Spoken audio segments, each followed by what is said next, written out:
नमस्कार दोस्तों। आज 1 मार्च 2025 दिन शनिवार है। बिहार में एक के बाद एक चौंकाने वाली घटनाएं सामने आ रही हैं। कहीं बर्ड फ्लू का खतरा, तो कहीं हत्या और अपराध के सनसनीखेज मामले। पटना में गैस लीक से लगी भीषण आग, तो किशनगंज में मामूली विवाद पर पत्नी की हत्या। बिना देरी किए पेश हैं आज की टॉप 18 ब्रेकिंग न्यूज़, जो आपको हिला के रख देगा। जहानाबाद में बर्ड फ्लू का मामला सामने आते ही प्रशासन में हड़कंप मच गया है। पूरे इलाके में मीट की बिक्री पर रोक लगा दी गई है और सैकड़ों मुर्गियों को मारा जा रहा है। प्रशासन ने सभी पोल्ट्री फार्म को सील कर दिया है और लोगों को सतर्क रहने की हिदायत दी है। मुजफ्फरपुर में एक महिला की संदिग्ध मौत का मामला सामने आया है। मृतका की मां का आरोप है कि ससुराल वालों ने उनकी बेटी की हत्या कर शव को फांसी पर लटका दिया। पीड़िता की मां ने बताया कि पति और देवर नियमित रूप से उनकी बेटी को प्रताड़ित करते थे, जबकि सास ससुर खाना तक छिपा कर रखते थे। नालंदा में एक नाबालिग लड़की के साथ शादी का झांसा देकर सामूहिक दुष्कर्म किया गया। पीड़िता की शिकायत पर पुलिस ने मामला दर्ज कर लिया है, लेकिन सभी आरोपी अभी फरार हैं। पुलिस टीमें लगातार छापेमारी कर रही हैं। दरभंगा में एक महिला की निर्मम हत्या कर दी गई। महिला का गला रेता गया और उसका शव सड़क किनारे मिला। घटना की भयावहता का अंदाज़ा इस बात से लगाया जा सकता है कि मृतका का 4 साल का बेटा 4 किलोमीटर दूर एक जूता पहने रोता हुआ मिला, जबकि दूसरा जूता लाश के पास पड़ा था। पटना के कंकड़बाग इलाके में एक घर में गैस सिलेंडर लीक होने से भीषण आग लग गई। सूचना मिलते ही दमकल की गाड़ियां मौके पर पहुंची और किसी तरह आग पर काबू पाया गया। बड़ा हादसा होने से टल गया, लेकिन घर का सामान जलकर राख हो गया। किशनगंज में एक पति ने मामूली विवाद में अपनी पत्नी की हत्या कर दी। दवा लाने को लेकर हुए झगड़े में पति ने गुस्से में आकर पत्नी की गला घोंटकर हत्या कर दी और फरार हो गया। पुलिस आरोपी की तलाश में जुटी है। बक्सर मेले में शानदार घोड़ों की धूम मची हुई है, जहां करोड़ों रुपए की कीमत वाले नस्ली घोड़े पहुंचे हैं। घोड़ों की बोली लाखों रुपए में लग रही है और दूर दूर से घुड़सवारी के शौकीन यहां पहुंच रहे हैं। मेले में विशेष घोड़ा प्रदर्शनी का भी आयोजन किया गया है। बिहार विधानसभा का बजट सत्र 2025 से 26 शुरू हो गया है।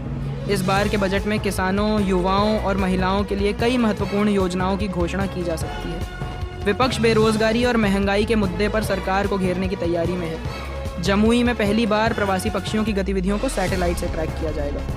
वन विभाग ने इसके लिए विशेष उपकरण लगाए हैं। इससे पक्षियों के प्रवास मार्ग और उनके व्यवहार को समझने में मदद मिलेगी। बिहार के राज्यपाल ने कहा कि आगामी चुनाव से पहले 34 लाख लोगों को रोजगार मिलेगा। इस बीच विधानसभा में माले विधायकों ने हाथों में जंजीर बांधकर प्रदर्शन किया। वहीं अमेरिका से भारतीयों के डिपोर्ट का भी विरोध जताया गया। समस्तीपुर के एक स्कूल में दिल दहला देने वाली घटना सामने आई है। 8वीं कक्षा के एक छात्र ने अपनी सहपाठी को गोली मार दी।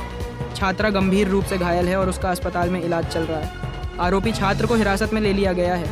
बेगूसराय में एड्स के मरीजों की संख्या में चिंताजनक वृद्धि देखी जा रही है। चिकित्सकों ने आगाह किया है कि यदि समय रहते जागरूकता नहीं फैलाई गई तो स्थिति और भी गंभीर हो सकती है। स्वास्थ्य विभाग ने विशेष जांच शिविर लगाने की योजना बनाई है। किशनगंज और आसपास के क्षेत्रों में नेपाल में आए 5.1 तीव्रता के भूकंप के झटके महसूस किए गए।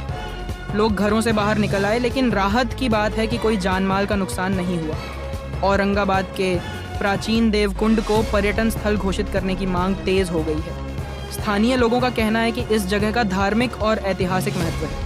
इसके पर्यटन स्थल बनने से क्षेत्र के विकास को गति मिलेगी। समस्तीपुर में एक चौंकाने वाला मामला सामने आया है। एक डॉक्टर ने डायलिसिस के दौरान मरीज की जीभ काट दी और मुंह पर पट्टी बांध दी। खून बहता देख परिजनों को बताया कि किडनी फट गई है और मरीज नहीं बचेगा। मामले में कार्रवाई की मांग उठ रही है। बेगूसराय में पुलिस ने गौ तस्करी के एक बड़े गिरोह का भंडाफोड़ किया है।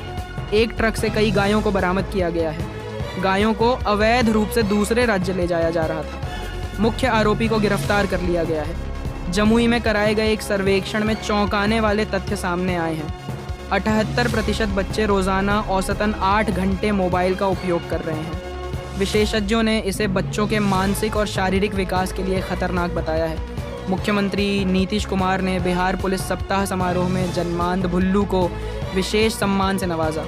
भुल्लू ने अपनी विकलांगता के बावजूद कई लोगों को डूबने से बचाया है। उनकी बहादुरी की चर्चा पूरे राज्य में हो रही है। तो दोस्तों, ये थी बिहार की आज की सबसे बड़ी और सबसे महत्वपूर्ण खबरें। जहानाबाद में बर्ड फ्लू का खतरा गहराता जा रहा है। वहीं पटना में विधानसभा का बजट सत्र शुरू हो चुका है, जिसमें कई बड़े फैसलों की उम्मीद है। कानून व्यवस्था को लेकर भी कई चुनौतियां सामने आई हैं। समस्तीपुर से लेकर मुजफ्फरपुर तक अपराध की कई वारदातें सामने आई हैं, लेकिन इन सब के बीच भुल्लू जैसे लोग भी हैं जो समाज के लिए प्रेरणा बन रहे हैं। अब हम आपको कल की खबरों में मिलेंगे, लेकिन इससे पहले हमें जानना है कि आप कहाँ से हमारी खबरें देख रहे हैं। कमेंट में ज़रूर बताएं कि आप बिहार के किस कोने से जुड़े हैं। कल फिर मिलेंगे नई खबरों के साथ। तब तक के लिए मैं अभिषेक आपका धन्यवाद करता हूँ। सावधान रहें, सतर्क रहें और ख़बरदार रहें। जय हिंद, जय भारत, जय बिहार।